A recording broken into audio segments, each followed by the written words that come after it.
Good morning विद्यार्थियों आज हम पढ़ने वाले हैं क्या, एक द्विघात बहुपद का गुणनखंडन कैसे निकालें। ओके, द्विघात बहुपद की हमें एक बात ज्ञात होनी चाहिए कि केवल और केवल दो गुणनखंड मिलेंगे। तो चलिए करते हैं इसका गुणनखंड हम बहुत ही सरल तरीके से। तो लिख लेते हैं विद्यार्थियों हल, और अपना द्विघात बहुपद लिख लेंगे यहाँ पर।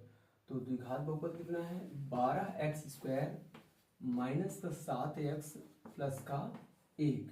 अब इसका जो पहला चरण होता है आपको मालूम है, ये ax² plus bx plus c के रूप का होता है। तो यहां से ये जो a है इसका c से गुणा करा देना है।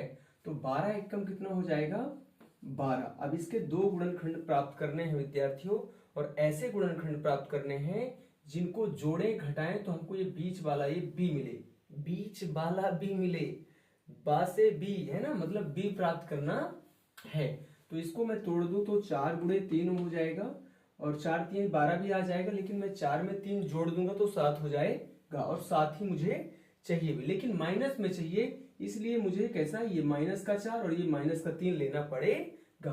और इसके साथ क्या है, x है, तो मुझे यहाँ x भी रखना पड़ेगा। तो -4x और -3x जुड़ेगा विद्यार्थियों, तो माइनस का 7x हो जाएगा।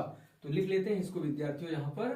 तो 12x² माइनस 4x माइनस का 3x प्लस का 1। अब हमें क्या करना होता है, दो दो पद लेकर के गुणनखंड क्या बनाने पड़ते हैं, जोड़े बनाने होते हैं। तो दो दो हमने ये पद लेकर के क्या करना है, जोड़ा बना लेना है।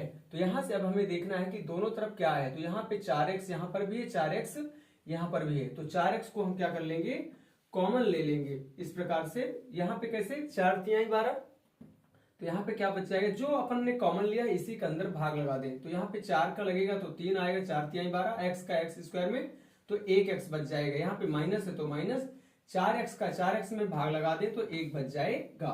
यहाँ पे विद्यार्थियों माइनस है तो माइनस ले लें, और यहाँ पे क्या दिख रहा है, दोनों तरफ यहाँ 3x है, यहाँ 3x नहीं है, यहाँ 1 है, यहाँ 1 है। कैसे, 3 1 कम 3, तो मतलब 1 यहाँ पर भी 1 यहाँ पर भी, तो 1 हमने ले लिया क्या, कॉमन। तो अंदर क्या बच जाएगा, ये 3x, और ये वाला चिन्ह बदल जाएगा क्योंकि माइनस प्लस माइनस। ओके, तो इस प्रकार से यहाँ पे हमें क्या, माइनस चिन्ह लेना होता है।